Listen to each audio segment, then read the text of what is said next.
So I always preferred eating outside food, and I never liked cooking quite much.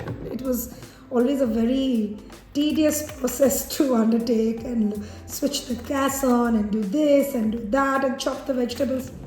So I always had this kind of an idea that there are so many restaurants outside, and you can have multiple, choices, a number of choices to choose from. So, well, my happy days were soon over. I just realized that my family has gluten intolerance. All right. So, in the beginning, gluten-free, the funda of gluten-free, it seemed quite over the top, and it was very much a pretentious life choice, So, until when I realized that it was the only option I had available. And what acted as a catalyst was the fact that my better half, my partner, he was diagnosed with Crohn's disease. Now, this is a pretty lesser known disease. It's coming up quite much in India, and patients of Crohn's, they are just discovering what are the different kinds of do's and don'ts. So when I asked my doctor, my doctor just told me that, Mrs. Mukherjee, I cannot actually tell you what are the different kinds of food that he can eat. It is all a trial and error method, and you'll have to find it out. So thus the journey began, and I started finding out what are the different kinds of foods that he can eat. And I've been doing it since 2021 end, 2022, the beginning of 2022 apparently. And now I have actually discovered a lot of food that he can eat and he cannot eat. So here, when you see that I'm chopping the pointed gourd, I'm actually taking the seeds out. We just discovered it quite late, when even after having something very normal as a very regular vegetable, there would be stomach infections and flare-ups and stuff. That's very normal in Crohn's disease. The patients do get a flare-up. So these are the different kinds of things that we discovered, and we started taking care of. So I'm a teacher by profession, and no wonder that being a teacher has not saved me from being a housewife, for that matter. What happens is that these even the brinjal, when I cut the brinjal, I have to ensure that there are apparently no seeds out here. So if there are seeds, what happens is that it induces the flare-ups. Does it harm the appearance of the vegetables? Yes, of course it does. It doesn't appear as neatly cut like this. I mean, if you regularly chop brinjal, it will be very neatly cut, and here it is, of course, not. So I'll have to let go of the aestheticism. Whenever we talk of something about the gut and stuff, people say, even my father-in-law, he's an old fellow, he says that, is my son allowed to eat spices? Oh, of course he's allowed to eat spices. So you see, this is what we do with the chilies. I mean, I have to take the seeds out. If these seeds are, if these seeds go in, then it's not only about Crohn's, for that matter. It is just a healthy alternative that, and there are a lot of people who are actually choosing it. Well, generally while doing the chilies, I prefer wearing a glove. But as I told you, the housewife things, I do have the gloves here, but it just goes out of your mind when you just have to cook something, and that the time is running, and you'll have to make this dish, and people will be eating. So that's the kind of thing. Okay, fine. So we are almost done slitting the chilies. So this is going to be, once again, a very simple Indian curry. You can make it at home. I am going to use a little bit of ginger and the spices, and a little bit of kalonji, which is actually nigella seeds, or you pronounce it as nigella. There's also something very interesting. Before I move on to the kitchen, I would want to show you, as the name of my channel, of course, is The Teacher Who Cooks, So yeah, you can take the teacher out of the classroom, but never the classroom out of the teacher. So the other day, I was actually watching a video by the English nut, and Dr. Tharoor was there. He was discussing about the different names of this vegetable, brinjal, that is a very common name, so it of course goes by the name brinjal, and I'm going to use it in my class board. It also goes by the name eggplant, and there's also a name that goes by melonin, and then there you have the Guinea squash, and you have the aubergine, and you also have the garden egg. So these are the, I got 1, 2, 3, 4, 5, 6 different kinds of names for brinjal, and it is known as begun in Bangla and bangan in Hindi.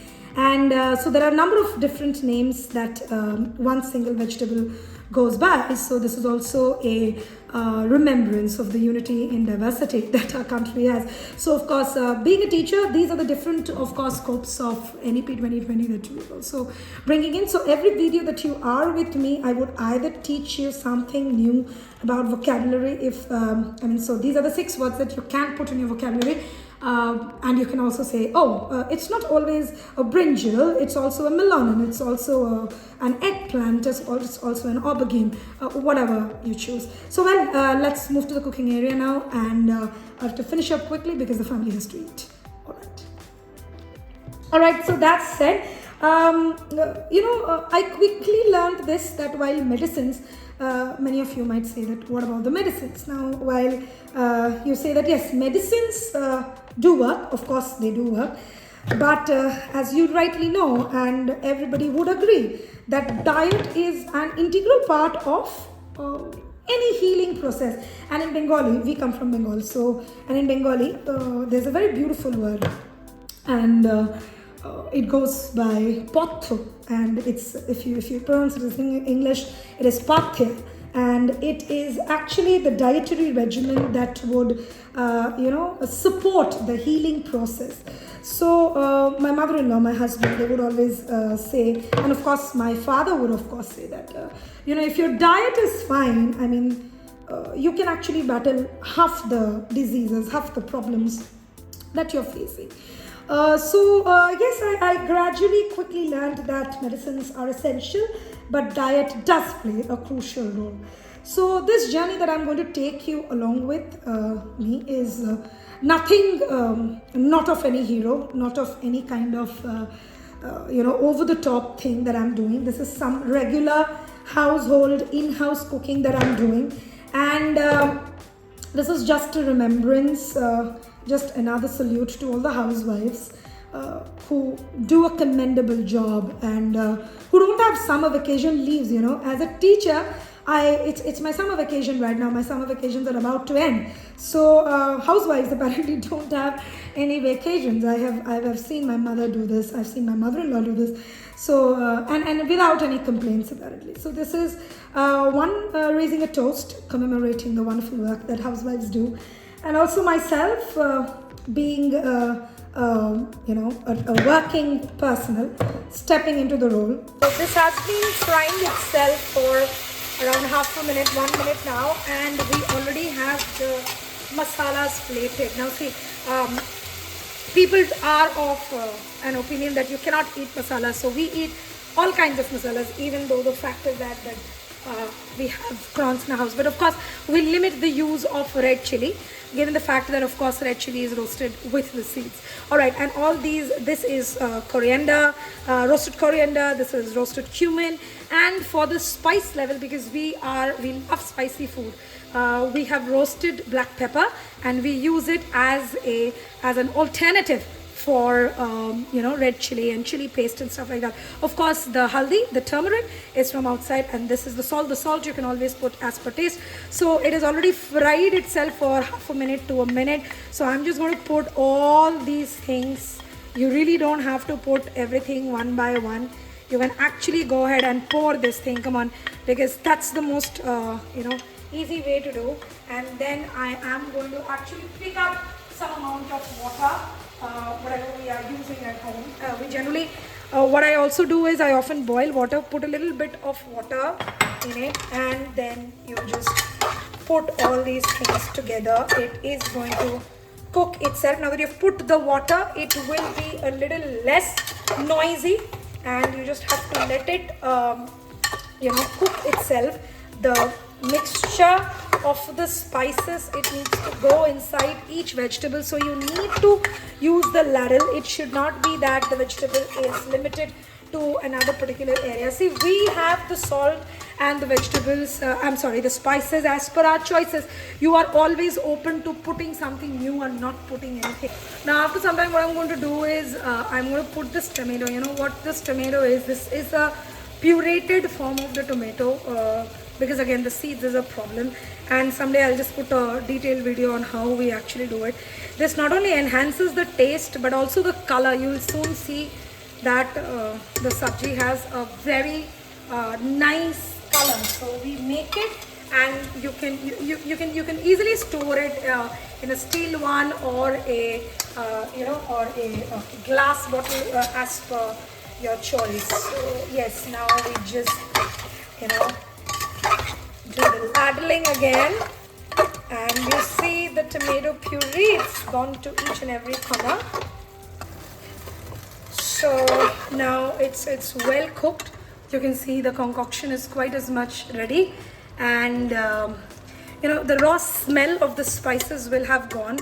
Many of you might as well find out the raw smell of the brinjal, but it's all right. That's how the vegetable will be, but it will not smell very raw. Okay, there's something also I want to show you. Here is a ball of water. Now what I do is that I don't beat it in the sides because it spoils the side, and I put it here. So what happens is that it washes off the masala, the remaining masala, whatever there is, it is there.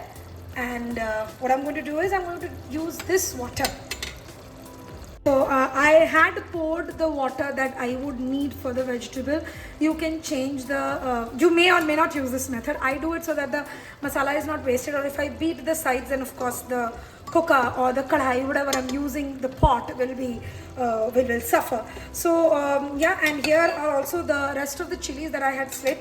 So before I am to put the final whistle on the cooker, I'm going to put these chilies. So they are going to render the green chili, the beautiful smell of the green chili. And now I'm going to pour this remaining water. So now you see this water is not the bland water, it is the water that has the masala. And you can change the amount of water according to your preference. So now of course I'm going to give it a nice stir. Give it a nice stir, so that, and by this time you have also tasted if the spices are fine, if the salt is fine. If you want to put some sweet, you may, but we do not use sweet because of course we cook for crowns, as I was telling you. All right, and there's something that I would do when I am plating this. I would be putting a spoonful of pure ghee. All right, so I'm going to put it here.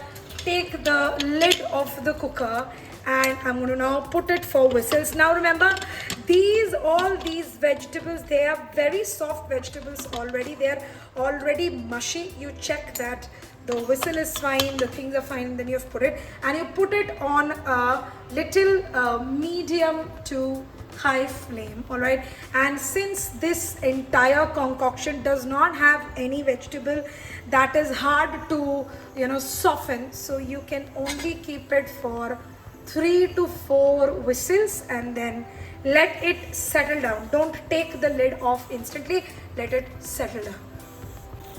Now see, I chose 3 to 4 whistles because my husband can only eat fibrous food if it is well cooked, if it is well boiled, right? So you can choose only 2 whistles, it would be good to go.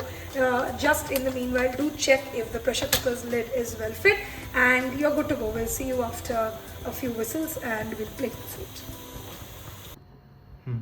So here it is, the curry is ready, a wonderful concoction of potatoes, pointed gourd and eggplant. So do not forget to like, comment, share and subscribe to A Teacher Cook Cooks. And as the teacher taught you, do not forget the wonderful vocabulary words that you can always take in.